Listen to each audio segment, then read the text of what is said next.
Alkisah di negeri Hindia Belanda ratusan tahun yang lalu. Kuta Raja Saat, sebuah kota yang terletak di utara Pulau Aceh. Kota yang aman dan sejahtera bagi penduduknya. Mereka menyambut hangat siapapun yang datang di kota itu, saling menghargai dan menghormati satu sama lainnya.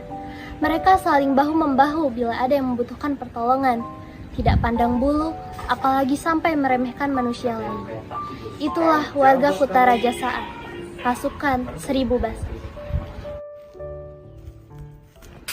Hari ini cerah sekali ya. Apa yang bakal kamu lakukan hari ini? Sebenarnya sih sekarang aku dengan suamiku mau menanam jagung di kebun kita. Romantis sekali. Enaknya hidupmu. Kapan aku yang jomblo ini bakal dapet jodoh? Tenang, aku bakal mencarikanmu jodoh. Kamu mau suami saya si itu kan, kayak si Bambang yang gagah perkasa itu. Dia mampu loh memanggul anak sapi jumbo ke kota sebelah. Apa? Anak sapi jumbo? Aku juga gak perlu kali calon suami yang gagah perkasa kayak gitu. Berikan pria yang normal dikit kek. Kalau begitu, ada sih tetanggaku yang seumuran denganmu. Dia tampan, baik, sering membantu orang sekitar. Pokoknya top berkotot deh. Tapi... Wah, kayaknya bintang 5 nih. Tapi ada apa? Tapi kakinya gak napak ke tanah. Wah, setan dong. Sudah cukup lah. Saran darimu tidak ada yang benar semua. Lebih baik aku cari sendiri. Tapi dengar-dengar hari ini bakal ada menir dari Netherlands datang ke sini. Gak tau kamu gebet? Nah, kita lihat-lihat saja dulu kali ya. Siapa tahu ada yang nyantol. Kita lihat-lihat aja yuk. Benar saja, beberapa waktu kemudian, sekelompok orang berpakaian khas ala Eropa mulai berdatangan di kota itu. Para pribumi belum sadar bahwa merekalah yang akan menjadi penghancur di kota itu. Mereka pikir orang-orang itu hanya datang untuk berniaga saja.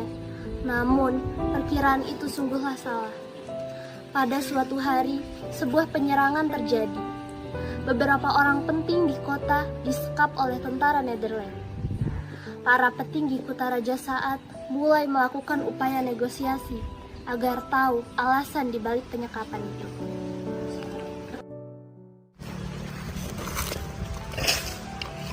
Selamat siang, Tuan. Perkenalkan, nama saya Jenderal Kohler. Saya di sini ingin bernegosiasi dengan Anda. Maukah Anda mendengarkan saya? Katakanlah, tetapi jika kalian membunuh, aku tidak akan sudi untuk berunding denganmu. Saya berjanji, asalkan Anda mendengarkan saya. Saya ingin Anda bergabung dengan saya. Kalau jabat tanganku, maka akan kuberikan kau kedamaian. Apa yang kau maksud? Kalian hanyalah manusia. Manusia tidak akan bisa menjamin apapun. Aku tidak akan menyekutukan Allah Subhanahu wa Ta'ala hanya untuk alasan yang tidak jelas ini. Hanya kalian dari sini. Jadi begitu, kau menolak tawaran saya? Baiklah kalau begitu. Ini yang balasannya. Apa yang kau lakukan? Kau sudah berjanji untuk tidak membunuh orang lain. Hanya kalian dari sini. Baiklah kalau begitu. Saya rasa tawaran ini gagal. Mari kita bertemu lain kali.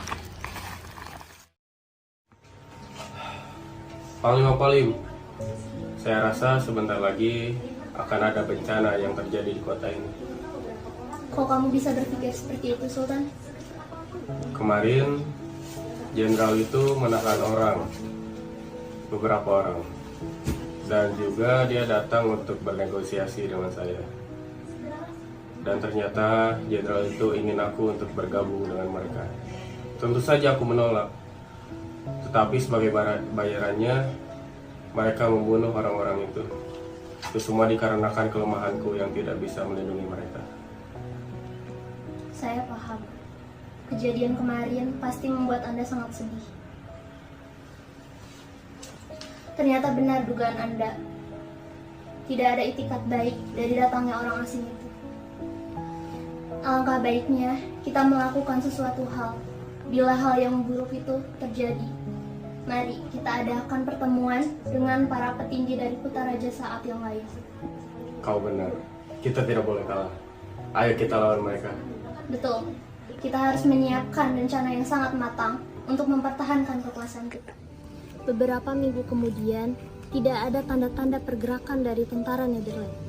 Semakin lama, para penduduk pribumi semakin membuka celah yang semakin besar untuk tentara Nederland. Hal inilah yang menjadi kesempatan bagi mereka untuk menyerang. Dari pantauan para prajurit, dapat dipastikan bahwa target selanjutnya adalah Sultan Mahmud Syah.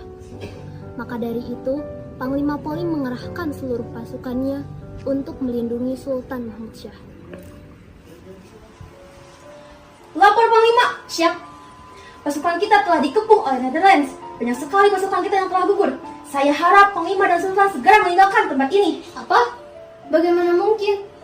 Apa boleh buat? Saya akan segera meninggalkan tempat ini bersama dengan Sultan. Hadang mereka prajurit. Baiklah Panglima. Lapor. Sultan, kita harus segera meninggalkan tempat ini. Tempat ini sudah dikepung oleh tentara Nederland. Para prajurit sedang menghadang mereka. Apa? Apa boleh buat? Kalau begitu, ayo kita pergi. Tidak usah terburu-buru, Tuan. Pasukan Anda yang di luar sudah saya kalahkan dengan mudah. Mereka sangat lemah, seperti tikus yang dikejar oleh manusia. Kita lihat saja siapa yang akan menang nanti. Tutup mulutmu dan jangan banyak bicara. Lebih baik Anda diam dan menyerah kepada saya. Demi Allah, saya tidak akan pernah menyerahkan istanaku. Sultan! Dasar bodoh. Tidak apa-apa. Bahkan jika saya mati sekarang, terjadilah. Terima kasih Sultan Mahmud Syah. Istirahatlah dengan tenang. Saya yakin pasti akan ada yang membantu kita untuk keluar dari penjajahan ini. Setelah kematian Sultan Mahmud Syah, kepemimpinan diserahkan kepada Tuanku Muhammad Daud Syah. Persiapan demi persiapan dilakukan oleh pihak Utaraja Saat, mengingat banyak hal bisa terjadi kapan saja. Persiapan yang matang akan menghindari mereka dari kejadian fatal sebelumnya agar tidak terjadi lagi. Jika saat ini mereka kehilangan pemimpin untuk yang kedua kalinya, mereka tidak tahu apakah pasukan akan tetap bertahan atau tidak. Karena rasa semangat yang timbul dari para pejuang merupakan hasil dari kerja keras para pemimpin yang bertanggung jawab. Selamat sore, Jenderal. Selamat sore, Van Sweeten. Sudah lama kita tidak bertemu. Bagaimana kabarmu? Kabar saya sangatlah baik, Jenderal. Saya juga baik. Baiklah, mari kita duduk. Jujur, saya sangat terkejut dengan udara di kota ini. Sangatlah bersih sekali. Andai saja kita ke sini untuk berlibur, pasti akan jauh lebih menyenangkan. Ya, benar. Alih-alih berlibur, saya kesini hanya untuk merenggut banyak nyawa orang. Miris sekali.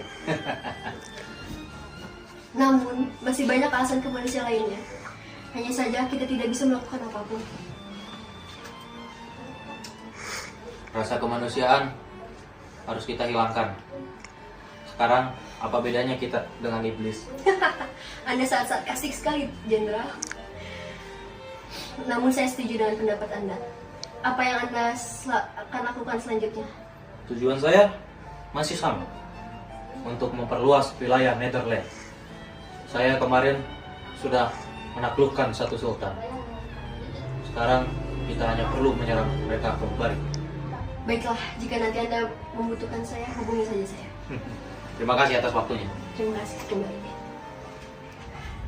Secara tiba-tiba, keesokan harinya Kohler dinyatakan meninggal dunia. Dokter bilang ada racun yang dimasukkan ke dalam minuman yang ia minum kemarin. Pukulan yang amat keras dirasakan oleh pasukan Nederland karena kehilangan salah satu pemimpinnya. Nederland kala itu sedikit terguncang atas kepergian sang pemimpin. Inikah yang dirasakan oleh penduduk Utaraja saat beberapa waktu yang lalu? Panglima, bagaimana keadaan di luar saat ini? Siap, izin melaporkan Tuan. Situasi di luar semakin memanas. Sepertinya Nederland tidak terganggu sama sekali atas kematian Jenderal Kohler beberapa hari yang lalu. Mereka tetap memperluas wilayah mereka. Mereka melakukan itu secara terang-terangan untuk mengikat para warga supaya beranggapan bahwa kita sudah menyerah dan tidak memiliki kekuatan jika menghadapinya secara langsung. Pertama lagi, mereka akan merekrut para warga untuk dijadikan tentara Netherlands. Ya, betul Tuanku. Semakin lama kita akan kehilangan banyak pasukan. Mereka memiliki pimpinan yang baru. Mereka juga membuat peraturan yang baru. Dan saya yakin mereka akan menjalankan rencana yang semula. Maka dari itu, Panglima, laporkan kondisi keadaan daerah-daerah tersebut. Siap, Tuan. Hampir setengah dari wilayah itu dikuasai oleh Netherlands. Baiklah, kalau begitu kita kirimkan beberapa orang dari sini untuk membantu. Besar kecilnya wilayah yang kita miliki harus tetap kita jaga. Segeralah sebelum terlambat kita menyiapkan Netherlands dari daerah-daerah itu. Siap, Tuan. Silakan. Nederland kala itu mengutus seorang antropolog dan strategi bernama Snow Fulbronge untuk menyamar dan perlahan masuk ke dalam kehidupan masyarakat. Berkedok ingin mempelajari agama Islam, ia justru mengamati siapa saja yang bisa menjadi penghalang bagi jenderalnya. Hari demi hari berlalu, bulan demi bulan berganti. Rasanya belum lama permainan ini dimulai. Namun ternyata sudah 1 tahun lamanya ia mengemban tugas menjadi seorang mata-mata. Surat ini merupakan laporan yang ke-1200. Saya telah berganti nama menjadi Abdul Ghaffar. Setelah perjalanan panjang, kini semua orang benar-benar telah mempercayai saya. Akses untuk bertemu pemimpin Tuanku Muhammad Daud telah saya dapatkan dengan mudah. Kita bisa menggunakan kesempatan ini kapanpun jika diperlukan. Setelah saya pelajari lebih lama, mereka benar-benar menghormati dan menghargai para guru atau biasanya disebut ulama. Pimpinan mereka juga seorang ulama yang tangguh dan cerdas. Tak jarang saya melihat semangat yang berkoar di mata para pasukan. Meskipun jumlahnya sedikit, kita tak bisa meremehkan apapun, bahkan hal kecil tentang Kuta Raja Saat. Ketangguhan pemimpin benar-benar dijiplak oleh pengikutnya. Mereka berjuang atas nama Tuhan mereka, Allah Subhanahu wa Ta'ala. Maka dari itu, berjuang dengan gigih dan ikhlas sampai akhir hayat adalah moto. Hal tersebut yang menjauhkan mereka dari rasa takut akan kematian yang menghampirinya. Kita tidak bisa memecahkan niat mereka hanya dengan perkataan. Sungguh saya sangat jamin itu tak pernah terpengaruh. Dari hasil pengamatan saya, ulama memang sangat intuitif di sini. Meskipun tak semua terjun ke lapangan, tapi ulama-ulama ini yang selalu memberi asupan semangat kepada rakyatnya. Ayo kita perlu menghabisi para pemuka agama yang ada.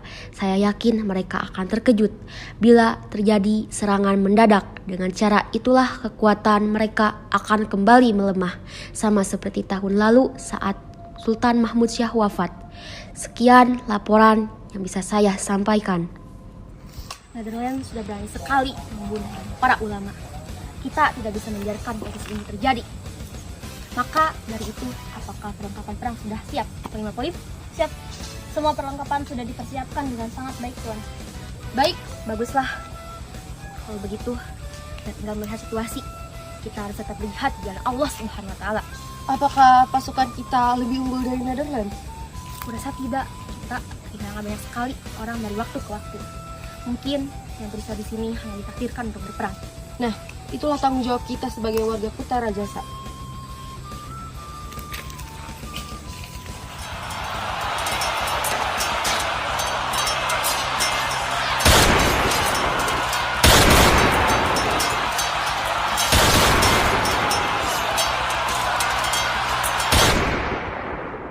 Mau bagaimanapun pasukan kamu sudah kalah. Dari banyaknya pasukan yang kamu bawa, sekarang hanya tinggal sedikit, bukan? Meskipun pasukan kami tersisa sedikit, kami akan tetap berjuang. Tidak semudah itu, Tuhan. Tidak cukupkah kalian merusak negeri kami? Apa yang kalian dapatkan? Seharusnya kalian semua tidak melakukan ini. Negeri yang kami bangun dengan penuh cinta sekarang rusak karena ulah kalian. Sungguh kalian tidak diinginkan di sini. Lalu mau bagaimanapun, kami sudah menguasai daerah ini. Tidak akan semudah itu kalian mengusir kami. Terima kasih pada hidupku. Berjuanglah.